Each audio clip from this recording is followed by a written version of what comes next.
Jadi ini adalah masih literasi tentang zona integritas. Harapan kami tahun ini dimulai juga ada penerapan zona integritas di Satker. Jadi MAN 1, MAN 2, MTSN harus juga mengikuti pemilihan mandiri pembangunan zona integritas di Satkernya masing-masing. Karena kalau istilahnya itu kita kan selalu mengadakan yang namanya sertifikasi atau kualifikasi terhadap sesuatu. Kalau pengawas, ada sertifikat pendidik atau siapapun harus ada buktinya sertifikat. Maka bagaimana kita Satker dari kantor maupun madrasah dikatakan kualifikasi atau layak mengelola kalau sudah ber-ZI.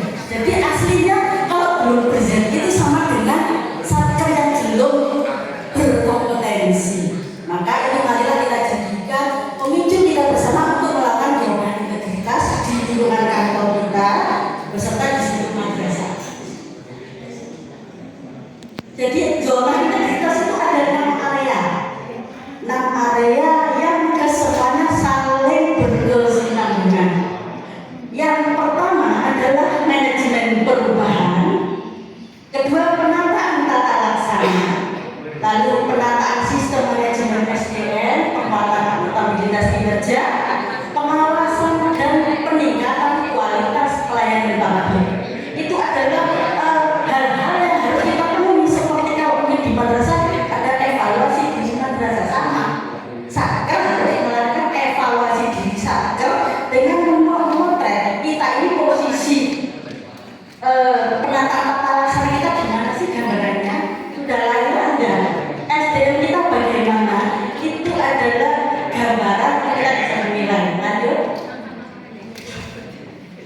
Di sini saya hanya akan memaparkan dari komitmen dan nilai-nilai yang mungkin bisa menyemangati kita semua tentang manajemen perubahan.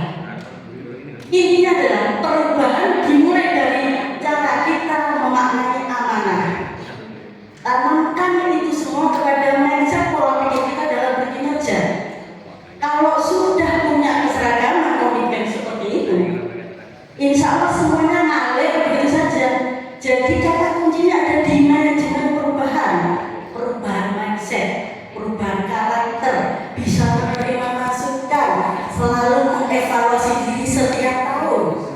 Itu bagian dari manajemen perubahan. Di mana zona integritas adalah ikhtiar kolektif mengubah pola pikir dan zona nyaman menuju budaya kerja yang jujur, melayani dan berdampak melalui komitmen kecil yang konsisten. Jadi kata kuncinya semua pembangunan yang kita lakukan itu ada di manajemen perubahan. Di sini fokus aksinya apa di dalam manajemen perubahan? Fokus internalisasi nilai integritas dan pelayanan. Yang saya sampaikan di sini adalah fokus aksi dan rencana aksi itu nanti bisa dipelajari per area.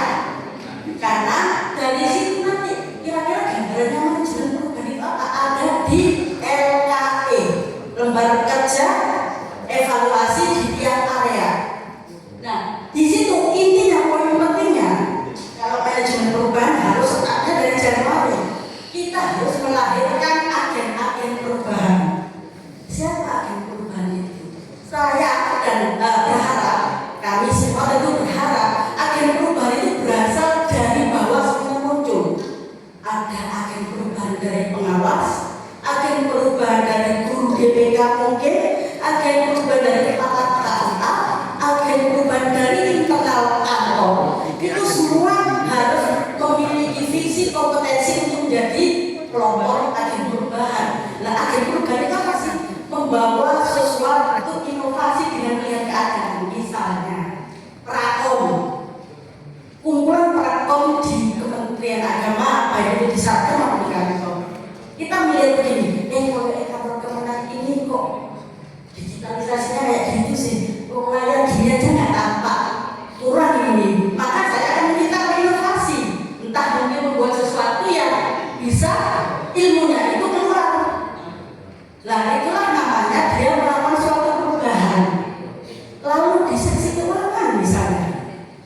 koordinator yang dipimpin Pak Yahya. Nanti selanjutnya Pak Yahya akan mengadakan kompetensi agen perubahan.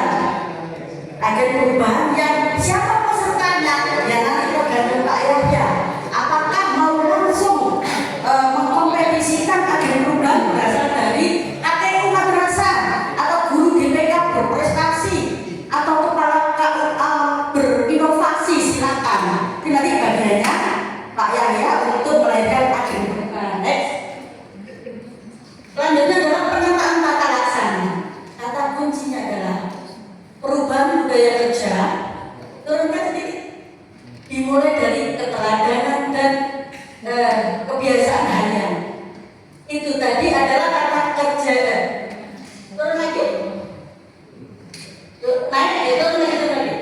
Itu tadi kata kuncinya yang itu tadi yang merupakan maaf. Jadi keteladanan dan kebiasaan harian. Jadi saya memberikan tagline motivasi di atas sama kata kunci. Selanjutnya yang kedua, penataan tata laksana.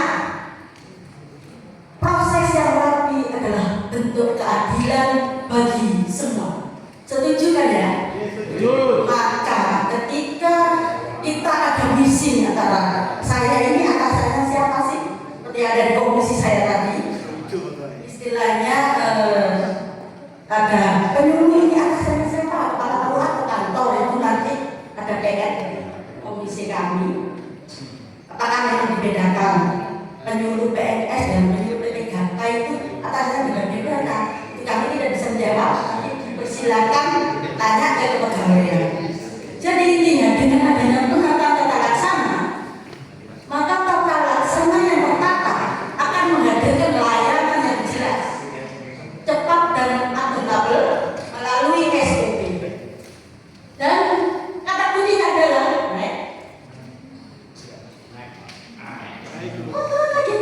makna kata kunci proses yang sederhana adalah wujud kehadiran negara yang adil.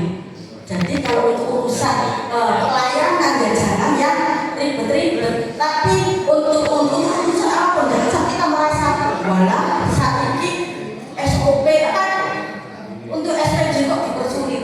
Seperti yang disampaikan Bu Haji Maksud tadi itu kalau benar sekali, jangan merasa itu sesuatu yang menyulitkan, karena sesungguhnya itu adalah proses sederhana, standar minimal yang disampaikan tadi itu untuk SPJ itu sangat minimal, karena ya penanggung jawabnya kita semua itu nanti. Selanjutnya sistem untuk penataan tata laksana nanti akan lebih dibedah lagi dengan Pak Wayan Kurniawan ya nanti dengan Pak Wayan Kurniawan. Selanjutnya penataan SDM turun lagi. SDM berintegritas adalah jantung zona integritas. Nah ini dari jantungnya itu ada di penataan sistem manajemen SDM. Maka kira-kira kalau ada mutasi, kalau ada rolling apapun, kita bahagia atau menuju atau bersyukur? Iya normal, karena memang itu adalah kebutuhan organisasi. Ditata sistem manajemen SDM-nya. Oh ini jalan kompetensinya berada di sini. Kurang lebihnya gambaran sistem manajemen SDM seperti itu. Karena setiap aparatur adalah wajah institusi. Melalui sistem SDM yang adil, berbasis kinerja dan pengembangan berkelanjutan, ZI menumbuhkan ASN profesional yang bekerja karena nilai, sehingga nilai tersebut bisa meningkat secara alami. Baik. Makna kuncinya, SDM berintegritas lahir dari sistem yang adil dan pembinaan yang konsisten. Saya harap seperti itu. Itu nanti untuk area 3 SDM kebetulan kemarin koordinatornya Pak Haji lulus. Sekarang nanti tergantung tim JETI, saya kurang tahu telah pembentukan tim kerja dialihkan ke siapa, nanti dipilih di sana. Selanjutnya penguatan akuntabilitas kinerja. Tagline adalah bekerja jelas, terukur dan bisa dipertanggungjawabkan. Akuntabilitas berarti memastikan bahwa setiap program memiliki